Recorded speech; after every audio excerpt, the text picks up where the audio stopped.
వచ్చి మీ స్థానాల్లో కూర్చోవాలి. దయచేసి అందరూ. Thank you. జై తెలంగాణ. నిరుద్యోగుల ఐక్యత. జై తెలంగాణ.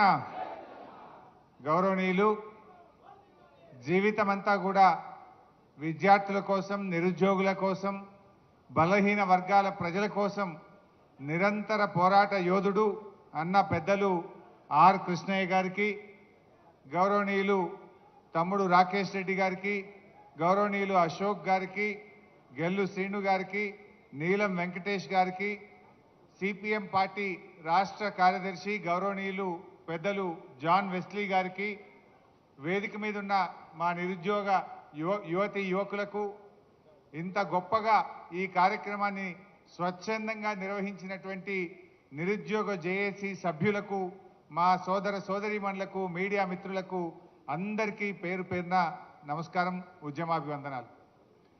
కాలాతీతమైంది, నేను ఎక్కువ టైం తీసుకోను, 5-10 నిమిషాల్లోనే ముగిస్తాను.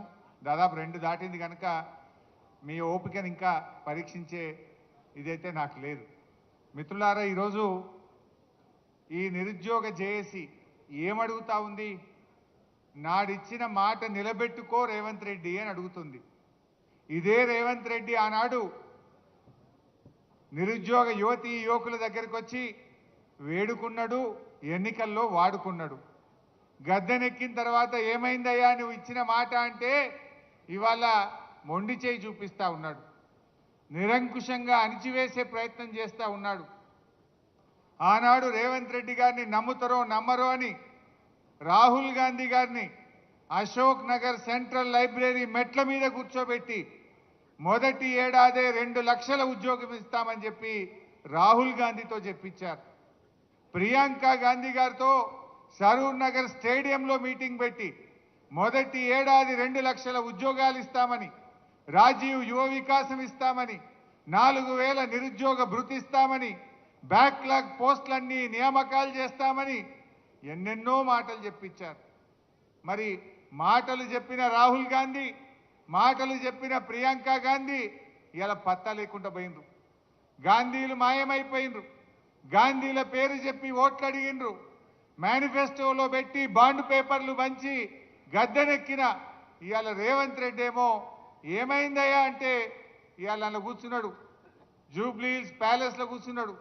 వెనకటికి ఎవడో అట్టపర్వతం ఎత్తి నేను ఆంజనేయ స్వామి అనుకున్నాడట, నెత్తిన ఈక పెట్టుకొని శ్రీకృష్ణుడు అనుకున్నాడట. ఇవాళ ఈ రేవంత్ రెడ్డి కూడా జూబ్లీ హిల్స్ ప్యాలెస్లో పోలీస్ పహారాల మధ్య కూర్చొని ఈయన కూడా అట్లే భావిస్తా ఉన్నాడు. నీకు దమ్ముంటే రేవంత్ రెడ్డి పోలీసోళ్ళు లేకుండా ఒక్కసారి చిక్కడపల్లికో, దిల్సుఖ్ నగర్కో, అశోక్ నగర్ సెంట్రల్ లైబ్రరీకి రా, నీ బట్టలు కూడా విప్పి పంపుతారు. అప్పుడు అర్థమవుతుంది నువ్వేదో ఆ పోలీస్ పహారాలో ఉండడు కాదు, ఇవాళ నీ నిజ స్వరూపం అర్థమైంది. రాష్ట్ర ప్రజలకు 2 ఏళ్లలోనే రేవంత్ రెడ్డి యొక్క మోసాలు, కాంగ్రెస్ దగ ఈ రాష్ట్రంలో అన్ని వర్గాల ప్రజలకు కూడా అర్థమైంది. జాబ్ నోటిఫికేషన్ ఏమయ్యా రేవంత్ రెడ్డి అంటే మద్యం షాపులకు నోటిఫికేషన్ ఇస్తున్నాడు. సిగ్గులేదు. ఆ మద్యం షాపులకు ఇంకా 2 నెలల టైం ఉన్నది, అదేమో అడ్వాన్స్ పిలిచిండు. 2 నెలల ముందే మద్యం షాపులకు నోటిఫికేషన్ ఇచ్చిండు. జాబ్ నోటిఫికేషన్ ఆనాడు అసెంబ్లీలో బీఆర్ఎస్ పార్టీ ఏమైంది నీ జాబ్ క్యాలెండర్ అని నిలదీసింది. మేం గట్టిగా పట్టుబడితే ఓ జాబ్ క్యాలెండర్ని పెట్టిండు, మాట్లాడకుండానే అసెంబ్లీ వాయిదా వేసుకొని పారిపోయింది. గన్ పార్క్ దగ్గర పోయి ధర్నా చేసినాం ఆ రోజు బీఆర్ఎస్ ఎమ్మెల్యేలం. ఏంది ఈ జాబ్ క్యాలెండర్, ఈ దగా క్యాలెండర్ ఏంది అని అడిగినాం. పోనీ అదన్నా నిలుపుకున్నారా? అందులో ఉద్యోగాల సంఖ్య లేదు, డేట్లు మాత్రం పెట్టిండ్రు. ఆ ఒక్క డేట్ అన్నా, ఒక్క నోటిఫికేషన్ అన్నా ఇచ్చినవా రేవంత్ రెడ్డి అని నేను అడుగుతా ఉన్నా. జాబ్ క్యాలెండర్లో చెప్పినట్టు ఒక్క నోటిఫికేషన్ కూడా కాంగ్రెస్ పార్టీ ఈ రోజు వరకు ఇవ్వలేదు. అంటే మనకు ఎన్నో మాటలు ఇచ్చారు. 2 లక్షల ఉద్యోగాలు బోగస్, 4000 నిరుద్యోగ భృతి బోగస్, మెగా డిఎస్సి బోగస్, అదేవిధంగా రాజీవ్ యువ వికాసం అన్నారు, అదో బోగస్. ఆ రాజీవ్ యువ వికాసం వికసించక ముందే వాడిపోయింది. అది ఏం చెప్పిండ్రు? జూన్ 2వ తారీఖు నాడు 5 లక్షల మంది నిరుద్యోగులకు మేము రాజీవ్ యువ వికాసం కింద సాయం చేయబోతున్నామన్నారు. జూన్ 2 పోయి 5 నెలలు ఒక్కనికన్నా ఇచ్చిండ్రా? మాటలు కూడా బోగస్, హామీలు బోగస్. ఇవాళ అన్ని వర్గాలను మోసం చేసిండ్రు. నేను మా తమ్ముళ్ళని కోరేది ఒక్కటే, ఇవాళ మీ చేతిలో ఒక అవకాశం ఉంది. రేవంత్ రెడ్డి కళ్ళు తెరిపించడానికి మీ చేతిలో ఒక అవకాశం ఉంది. ఈ జూబ్లీ హిల్స్ ఉప ఎన్నిక కొంతమంది చెల్లెళ్ళు ఎలక్షన్లో నామినేషన్ వేసినట్టు కూడా నేను పేపర్లో చదివాను. నేను మీతో కోరేది ఒక్కటే, జూబ్లీ హిల్స్ ఓడిపోతే రేవంత్ రెడ్డి ఏం గద్దె దిగాడు కదా, ఆయన ముఖ్యమంత్రి పదవేం పోదు కదా, ఇంకా 3 ఏళ్ళు పక్కా ఉంటాడు ఆయన్నే రేవంత్ రెడ్డి, ఉండాలని కూడా మేము కోరుకుంటున్నాం. ఇక మళ్ళా కాంగ్రెస్ 20 ఏళ్ళ దాకా మొలవదిగా. అయితే నేను మీతో కోరేది ఒక్కటే, దయచేసి మీరు కాంగ్రెస్ను జూబ్లీ హిల్స్లో ఓడించాలని, ఆనాడు కాంగ్రెస్ను గెలిపించాలని బస్సు యాత్ర చేసిండ్రు. ఆనాడు కాంగ్రెస్ మిమ్మల్ని వేడుకున్నది, వాడుకున్నది. ఇవాళ గెలిచి గద్దెనెక్కి మీకు దగా చేసింది కాంగ్రెస్. ఆ కాంగ్రెస్ కళ్ళు తెరిపించాలంటే, ఆ కాంగ్రెస్ కు సురుకు బుట్టాలంటే జూబ్లీ హిల్స్ లో కాంగ్రెస్ ను ఓడించడానికి మా నిరుద్యోగ యువతి యువకులందరూ దండుగట్టి బయలుదేరండి. కాంగ్రెస్ ఓడితే ఆయన రివ్యూ చేసుకుంటాడు. రాహుల్ గాంధీ అడుగుతాడు, నేను ఏమైందా నువ్వు ఎందుకు ఓడినావు అంటే, అప్పుడు మా నిరుద్యోగ యువతి యువకులకు 2 లక్షల ఉద్యోగాలు ఇస్తా అని రాహుల్ గాంధీ, ప్రియాంక గాంధీ మాట ఇచ్చి మోసం చేసింది కనుక ఈ నిరుద్యోగ యువకులే కాంగ్రెస్ ను ఓడించిండ్రు అనేటువంటి విషయం వాళ్ళకి అర్థం కావాలి. ఉద్యోగాలు ఇవాళ మనకు 2 లక్షల ఉద్యోగాలు రావాలంటే, మెగా డిఎస్సి రావాలంటే, జీవో 46 అమలు కావాలంటే జూబ్లీ హిల్స్ లో కాంగ్రెస్ కు గుణపాఠం చెప్పండి. అప్పుడే ఇవన్నీ వస్తాయి. గవర్నమెంట్ ఏం మారది, కొత్త గవర్నమెంట్ ఏం ఎక్కదు. కానీ తన తప్పులు తాను తెలుసుకోవాలంటే, కాంగ్రెస్ రివ్యూ చేసుకోవాలంటే ఇవాళ కాంగ్రెస్ ను మనం ఓడించాల్సినటువంటి అవసరం ఉంది. దయచేసి ఆలోచించండి. జీవో 29, జీవో 55 ఆనాడు అసెంబ్లీలో నేను ఎంత గట్టిగా మాట్లాడానో మీరందరూ కూడా చూసే ఉంటారు. ఆయన బట్టి విక్రమార్క గారు, మీరు దళిత వర్గం నుంచి ఉప ముఖ్యమంత్రిగా, ఆర్థిక మంత్రిగా ఉన్నారు, రేవంత్ రెడ్డికి ఎట్లయినా సోయి లేదు, నువ్వన్నా పట్టించుకో బట్టి గారు అని చెప్పి శాసనసభ వేదికగా బతిన్లాడినా కూడా ఆయన పట్టించుకునే పరిస్థితుల్లో లేడు.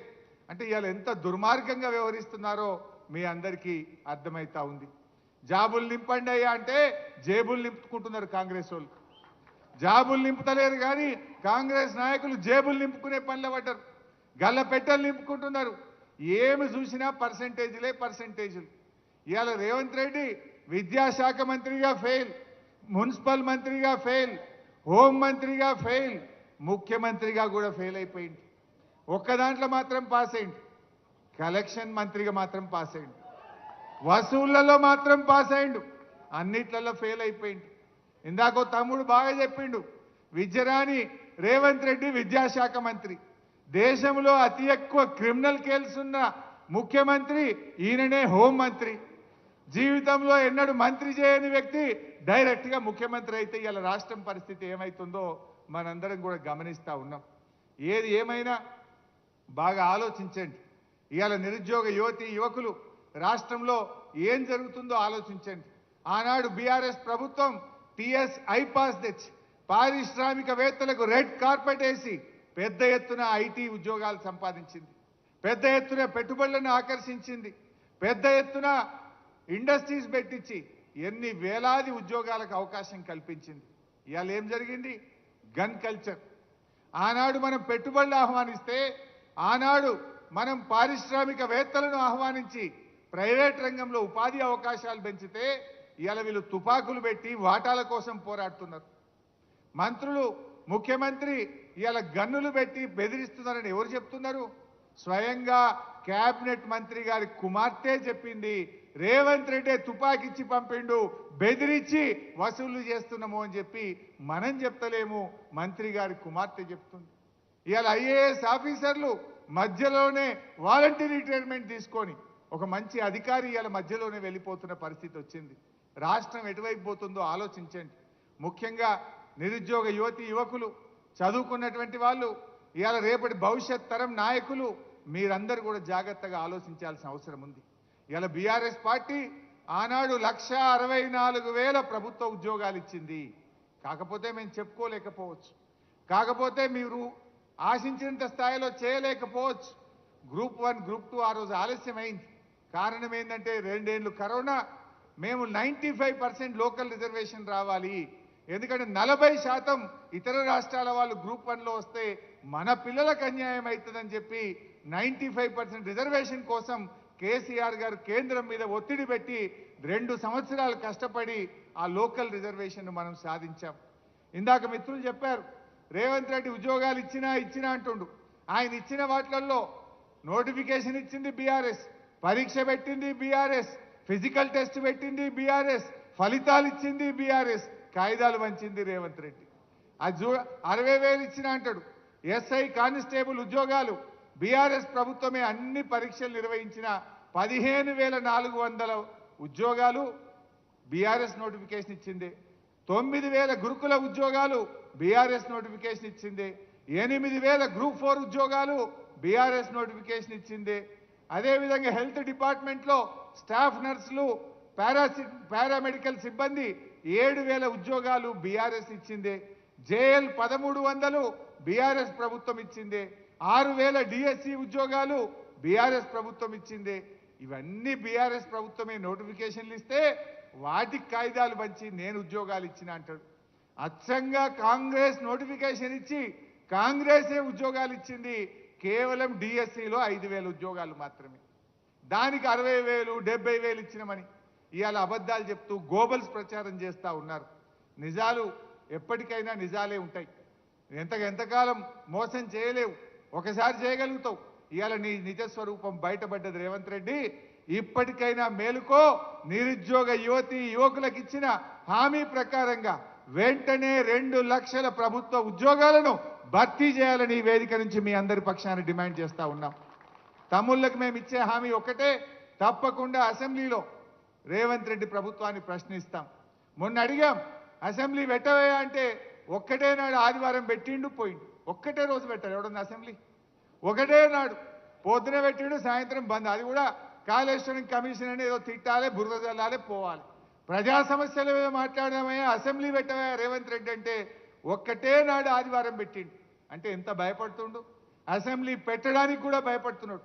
తప్పకుండా కాంగ్రెస్ మీద ఒత్తిడి పెంచుతాం. శాసనసభలో జీవో 46 గురించి, మెగా డిఎస్సి గురించి రావాల్సిన నోటిఫికేషన్లు, ముఖ్యంగా జెన్కో కానీ, అదేవిధంగా GPO, police notification, deputy surveyor notification, ఇతర గ్రూప్ నోటిఫికేషన్ల కోసం, జాబ్ క్యాలెండర్ అమలు కోసం మీ గొంతుకై మీ పక్షాన బీఆర్ఎస్ పార్టీ పోరాడుతుందని చెప్పి కూడా మనం చేస్తా ఉన్నా. ఒకవేళ దిగి రాకపోతే ఇవాళ ఇది ప్రారంభం మాత్రమే.